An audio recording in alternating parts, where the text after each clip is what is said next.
Avez-vous déjà remarqué comment certaines personnes, apparemment fragiles, parviennent à mieux contrôler les situations que les forts? Comment quelqu'un que tout le monde sous-estime peut, soudainement, prendre le commandement de toute la pièce? Aujourd'hui, je vais vous révéler les 7 règles sombres de la psychologie qui transforment la faiblesse en pouvoir armé. Ce ne sont pas des théories. Ce sont des stratégies documentées, testées dans des laboratoires d'influence et affinées dans les couloirs du véritable pouvoir. Des recherches de 2025 de l'Université de Copenhague montrent que ce n'est pas une coïncidence, c'est un système opérationnel psychologique que vous pouvez activer consciemment. Une étude a révélé quelque chose de choquant concernant les origines des traits de la triade sombre.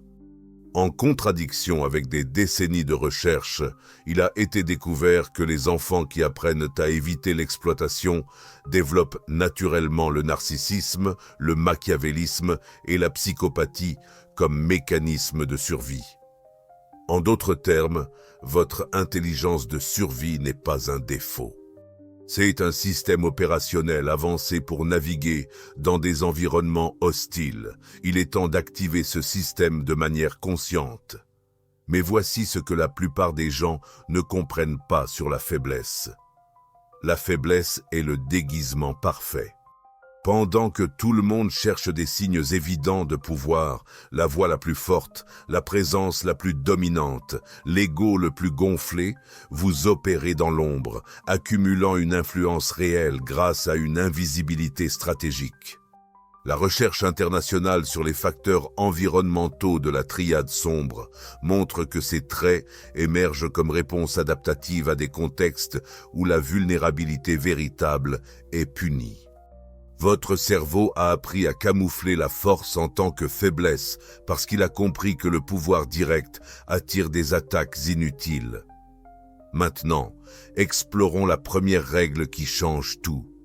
Règle numéro 1, incompétence stratégique. Nicolas Machiavel a écrit « Il vaut mieux être craint que aimé, mais il est encore mieux d'être sous-estimé ». L'incompétence stratégique est l'art de sembler incapable pour éviter des responsabilités indésirables tout en redistribuant le pouvoir en votre faveur.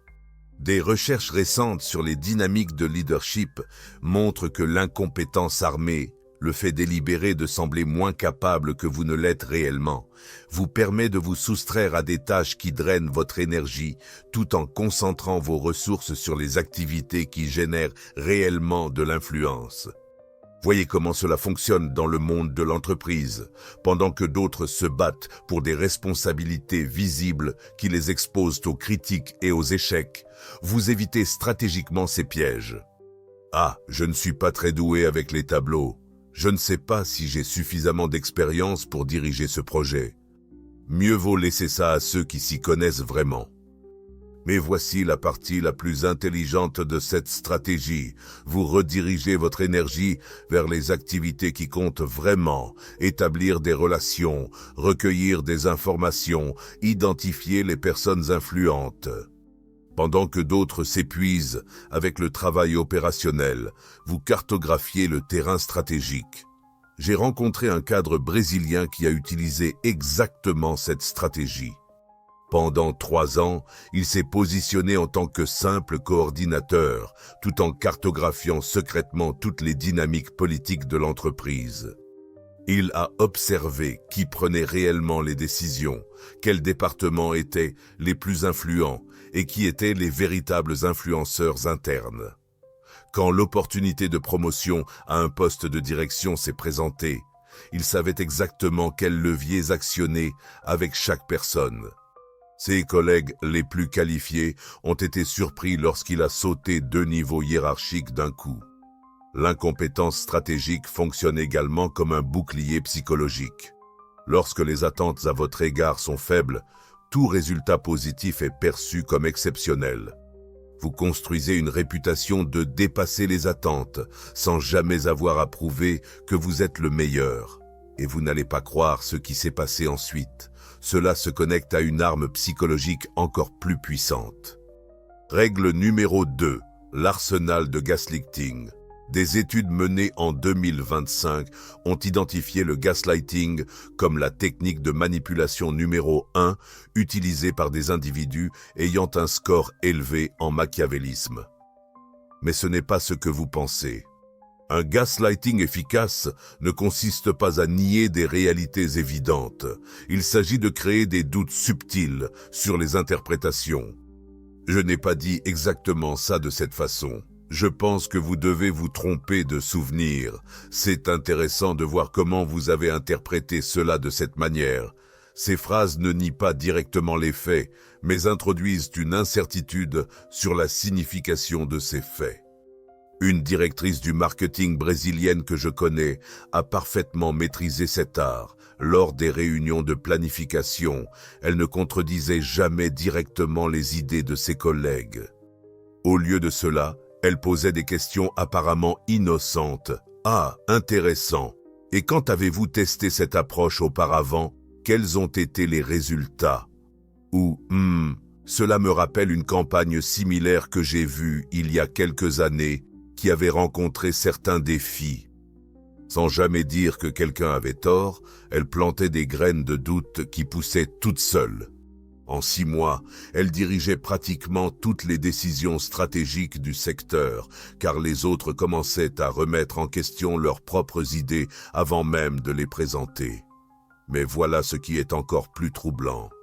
La documentation militaire sur la guerre psychologique confirme que la distorsion de la réalité est plus efficace lorsqu'elle est opérée par couches subtiles.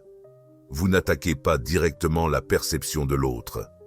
Vous l'érodez progressivement, créant de petites incohérences qui s'accumulent en un doute systémique. L'arsenal du gaslighting comprend des techniques telles que la contradiction sélective. Vous contestez seulement certaines versions des événements, laissant d'autres passer. Cela crée un schéma où la personne ne sait jamais quand sa perception sera remise en question, la maintenant dans un état de vigilance constante qui épuise son énergie mentale. Une autre technique est le reframing temporel. Ce n'est pas tout à fait comme ça que cela s'est passé la semaine dernière. Vous ne niez pas que quelque chose s'est produit, vous remettez simplement en question quand ou comment cela s'est passé. Cela force la personne à dépenser de l'énergie, à défendre des détails, tout en perdant de vue la vue d'ensemble. Mais le gaslighting n'est que la surface. Approfondissons. Règle numéro 3. Cadre de contrôle émotionnel. Les recherches en psychologie de l'influence montrent que la peur, la culpabilité et l'amour peuvent complètement éclipser la pensée rationnelle. Le cadre de contrôle émotionnel concerne l'orchestration de ces émotions de manière à ce que les gens prennent des décisions qui favorisent vos objectifs. Laissez-moi vous montrer cela en action avec un exemple qui m'est arrivé. Il y a 2 ans, j'ai été témoin d'une négociation familiale sur un héritage qui a complètement changé ma vision du contrôle émotionnel. Une des filles, apparemment la plus fragile et émotionnelle de la famille, a réussi à obtenir la plus grande partie des biens en utilisant précisément ces 3 leviers. Tout d'abord, la peur. « Papa, j'ai peur de ce qui va m'arriver si vous n'êtes plus là. Vous savez que je n'ai jamais réussi à me stabiliser financièrement comme mes frères. » Elle ne mentait pas, elle amplifiait une véritable anxiété et la dirigeait stratégiquement. Ensuite, la culpabilité. Après tout ce que j'ai sacrifié pour prendre soin de vous toutes ces années, je n'ai jamais rien demandé en retour, vous le savez. Mais maintenant, j'ai besoin de savoir que je peux compter sur la famille. Elle a activé le système de réciprocité émotionnelle de ses parents, leur rappelant tout le soin qu'elle avait offert. Enfin, l'amour. Je souhaite seulement continuer à honorer votre mémoire. Je sais que vous voulez voir tous vos enfants en sécurité, et c'est pourquoi j'ai confiance en l'amour et à la sagesse que vous avez toujours eue. Elle a conditionné l'affection et l'approbation parentale à l'exécution de ses demandes. Et le résultat, elle a obtenu 60% de l'héritage, tandis que les autres frères plus stables ont partagé les 40% restants. Et le plus impressionnant, Tout le monde est sorti de la conversation en pensant que la décision avait été naturellement juste. Les recherches sur l'armement émotionnel montrent que lorsque vous contrôlez l'état émotionnel de quelqu'un, vous contrôlez sa capacité à traiter les informations de manière objective. Une personne dans un état émotionnel élevé prend des décisions en fonction de ce qu'elle ressent, pas de ce qu'elle pense. Mais il existe une technique encore plus puissante que peu de gens connaissent. C'est ici que des personnes de tout type de personnalité peuvent avoir un avantage sombre massif, mais surtout ceux qui ont toujours été considérés comme calmes ou timides. Règle numéro 4. L'avantage sombre de l'observateur silencieux. Des recherches de 2025 ont révélé quelque chose qui va à l'encontre de toute la sagesse conventionnelle sur le leadership. Les personnes qui préfèrent observer avant d'agir possèdent de meilleures compétences d'influence parce qu'elles fonctionnent par la collecte d'informations et le traitement stratégique et non par la performance immédiate. Cette prochaine découverte va à l'encontre de tout ce que vous avez appris sur le leadership, alors que les personnes plus extraverties dominent par leur présence et leur volume, les observateurs silencieux dominent par leur précision et leur timing. Vous collectez des informations en silence, identifiez des schémas que les autres ne voient pas et intervenez seulement lorsque vous êtes sûr du résultat. J'ai rencontré un responsable informatique, Carlos, qui semblait être l'employé le plus invisible de l'entreprise. Lors des réunions, il parlait rarement. Quand on lui demandait son avis, il répondait brièvement et de manière technique. Tout le monde le considérait compétent, mais sans présence de leadership. Ce que personne ne remarquait, c'est que Carlos était en train de mener la stratégie de cartographie organisationnelle la plus sophistiquée que j'ai jamais vue. Pendant 6 mois, il a observé et catalogué méticuleusement qui parlait en premier lors des réunions, qui changeait d'avis quand certaines personnes n'étaient pas d'accord, quels projets étaient approuvés en fonction de qui les présentait et non sur leur mérite. Il a identifié que le directeur financier suivait toujours les avis du responsable des ventes sur les questions stratégiques, que la responsable des ressources humaines prenait des décisions en fonction de l'humeur du PDG le lundi matin, et que 3 personnes spécifiques formaient un triangle d'influence qui contrôlait 80% des décisions importantes. Lorsque la réorganisation de l'entreprise est arrivée, Carlos n'a pas mené de campagne politique évidente. Au lieu de cela, il a semé des idées stratégiques auprès des bonnes personnes au bon moment, en utilisant exactement les mots qu'il savait que chacun voulait entendre. Résultat, il a été promu directeur général, surpassant des collègues qui avaient beaucoup plus de charisme et d'expérience en leadership traditionnel. L'avantage de l'observation silencieuse pour la collecte d'intelligence est incomparable. Pendant que les autres parlent, vous écoutez des détails qu'ils passent à côté. Pendant que d'autres se mettent en avant, vous observez les micro-expressions faciales et le langage corporel. Pendant que d'autres se battent pour l'attention, vous cartographiez qui a vraiment le pouvoir et comment l'exercer. De plus, quand un observateur prend enfin la parole, les gens prêtent attention. Ces mots ont du poids parce qu'ils sont rares. Vous pouvez façonner les perceptions avec une précision chirurgicale pendant que d'autres diluent leur influence par le volume. La présence silencieuse crée également un inconfort productif. Les gens se sentent contraints de combler le silence, révélant souvent plus que prévu. Votre silence devient un outil pour extraire des informations, et c'est ici que la plupart des gens se méprennent totalement sur le pouvoir. Cela nous amène au principe le plus machiavélique de tous. Règle numéro 5. Fluidité machiavélique. Des études sur le leadership en négociation montrent que la prise de décision flexible est le facteur clé qui distingue les leaders médiocres des leaders exceptionnels.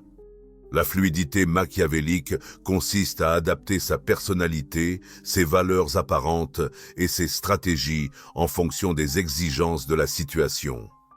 Machiavel a écrit « Un prince prudent ne peut ni ne doit tenir sa parole lorsque cela se retourne contre lui.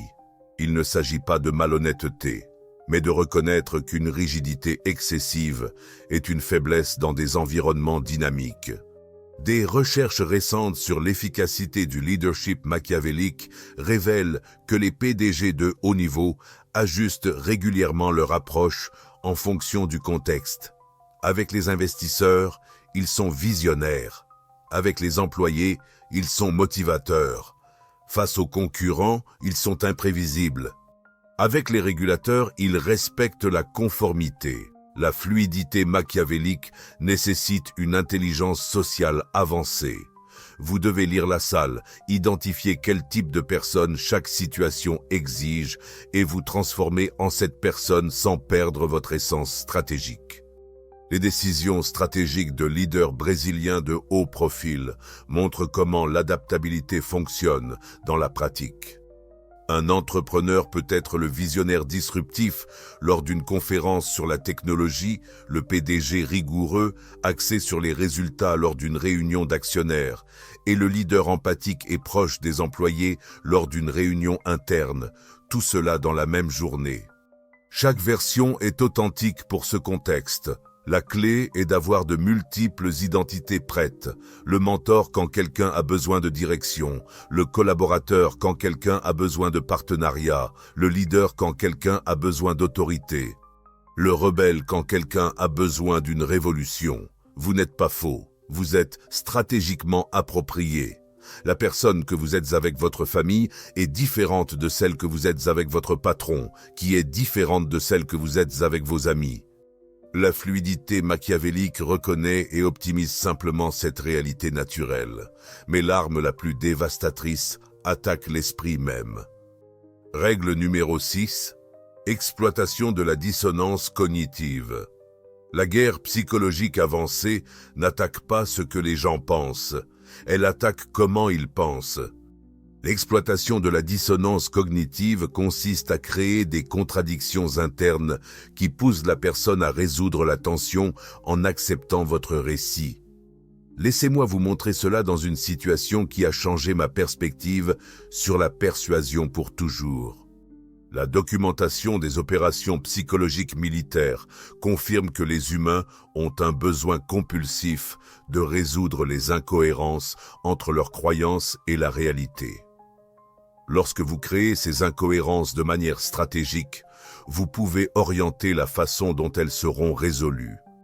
J'ai observé cela en action lors d'une négociation immobilière qui semblait impossible. L'acheteur se vantait d'être une personne directe et honnête qui dit toujours la vérité.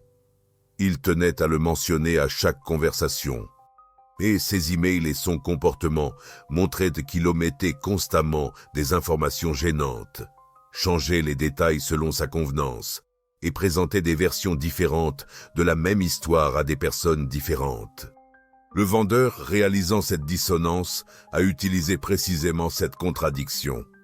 Lors de la négociation finale, il a dit « Je sais que vous valorisez la transparence totale par-dessus tout, alors je vais être totalement franc sur ce petit défaut que nous avons trouvé dans la propriété. » La plupart des acheteurs préfèrent ne pas connaître ces détails techniques, mais je sais qu'une personne honnête comme vous préfère avoir toutes les informations. L'acheteur s'est retrouvé dans une position impossible. En rejetant la propriété à cause du petit défaut, il admettrait qu'il n'est pas si direct et honnête qu'il le proclamait. Après tout, il rejetait exactement la transparence qu'il disait valoriser. Accepter la propriété, en revanche, confirmerait son image de soi en tant que personne qui préfère la vérité, même lorsqu'elle est gênante. Il a acheté la propriété le même jour, payant le prix intégral sans autre négociation. Cela fonctionne ainsi, vous présentez des informations qui contredisent légèrement les croyances existantes de la personne, mais de manière à ce qu'accepter votre version résout la contradiction plus facilement que de maintenir la version originale. Je sais que vous avez toujours valorisé l'honnêteté et c'est exactement pour cela que je dois vous dire quelque chose qui pourrait être difficile à entendre. Vous utilisez la valeur de l'honnêteté pour créer une réceptivité à des informations qui peuvent ne pas être complètement vraies. Une fois la dissonance identifiée, vous proposez des récits qui permettent à la personne de conserver son auto-image tout en acceptant des comportements qui favorisent ses objectifs. Vous montrez votre indépendance en suivant ce conseil car vous prenez une décision éclairée. Et enfin, la suprême déception qui rend toutes les autres possibles. Règle numéro 7. La déception de l'autorité des recherches de 2025 sur la déférence automatique révèle que les gens font confiance instantanément aux figures d'autorité apparentes, même lorsqu'ils devraient remettre en question. La déception de l'autorité consiste à construire une crédibilité stratégique à partir de positions apparemment impuissantes. Des études psychologiques sur l'autorité et la déférence montrent que les personnes traitent les signaux de crédibilité en une fraction de seconde, souvent basée sur une présentation superficielle plutôt que sur la compétence réelle. Vous pouvez explorer cela en construisant des symboles d'autorité qui précèdent l'autorité réelle. La construction de crédibilité stratégique fonctionne par association. Vous vous positionnez près de sources d'autorité reconnues, comme nous en avons discuté lors de la réunion avec le directeur. D'après la conversation que j'ai eue avec le consultant de McKinsey, en suivant les conseils que nous avons reçus du service juridique. Vous pouvez également créer de l'autorité à travers des spécificités techniques. Les gens supposent que ceux qui connaissent des détails obscurs doivent être des experts, selon l'étude de 2025 de l'Université de Copenhague, la méthodologie utilisée par les militaires américains. Les données du dernier rapport du cabinet de conseil. La déception de l'autorité fonctionne également par le positionnement stratégique des informations. Vous présentez des idées qui semblent privilégiées ou exclusives. Je ne sais pas si je devrais partager cela, mais entre nous, officiellement je ne peux pas confirmer, mais l'uniforme de l'autorité moderne n'est pas visuel, il est informationnel. Vous montrez un accès à des informations que d'autres n'ont pas, une capacité d'analyse que d'autres ne possèdent pas et des connexions que d'autres ne peuvent pas vérifier. Maintenant que vous avez toutes les 7 règles, voici ce qui se passe ensuite. L'intégration de ces stratégies ne consiste pas à devenir une personne différente. Il s'agit de reconnaître et d'opérationnaliser l'intelligence de survie que vous avez déjà développée. Chaque traumatisme, chaque moment de vulnérabilité, chaque expérience d'impuissance a été un entraînement non reconnu aux dynamiques de pouvoir. Les enfants qui apprennent à éviter l'exploitation développent des traits de la triade sombre comme réponse intelligente à des environnements hostiles.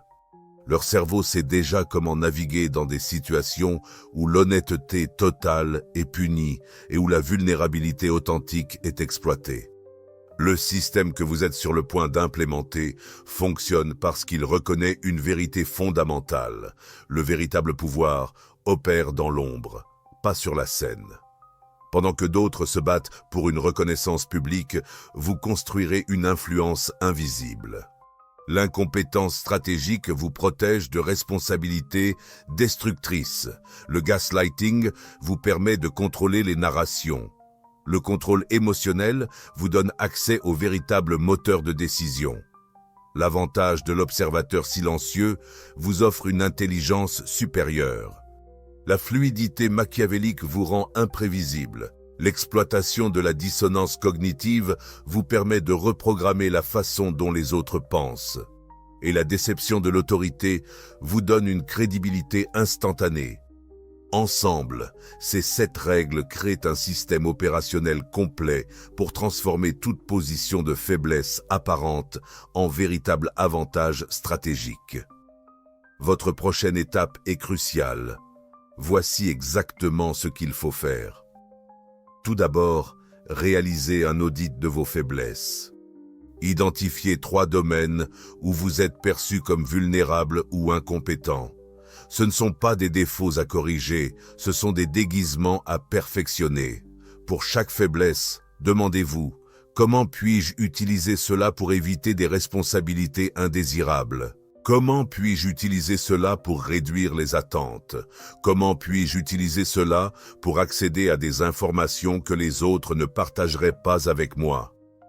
Deuxièmement, développez votre arsenal de contrôle émotionnel.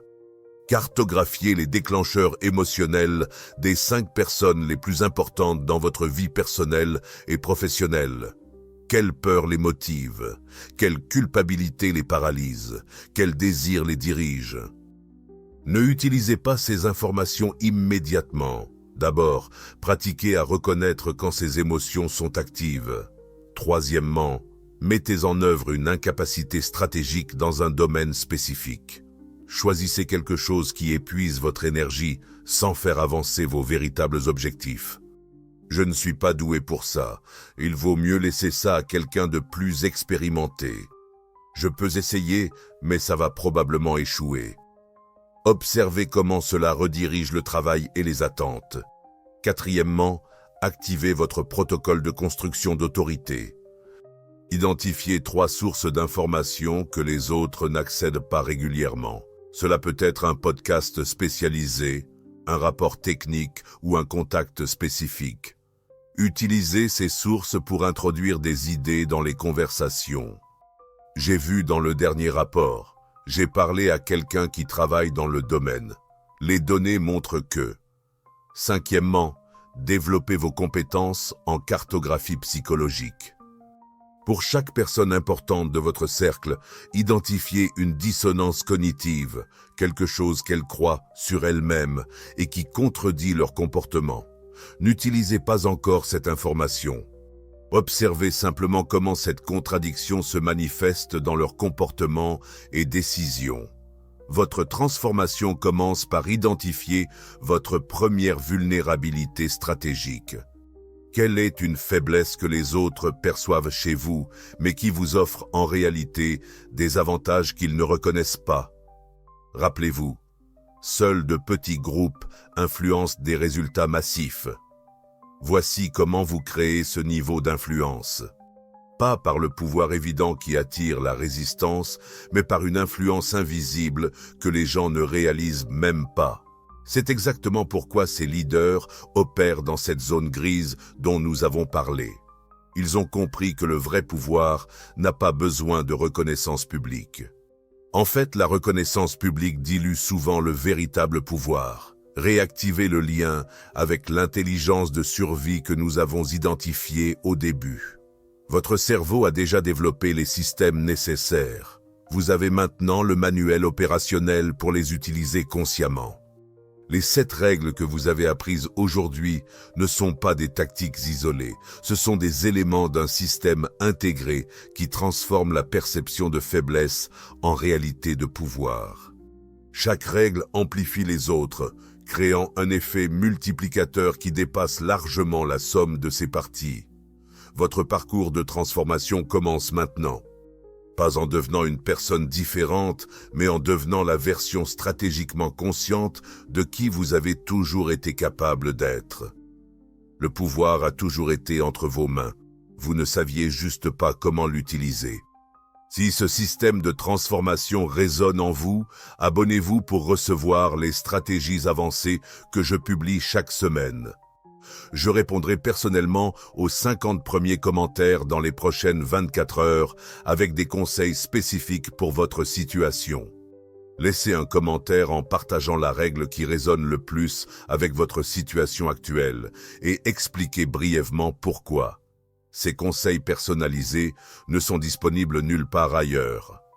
Dans la prochaine vidéo, je vais révéler comment identifier qui utilise ces techniques contre vous et comment neutraliser complètement ces attaques psychologiques avant qu'elles n'affectent votre esprit.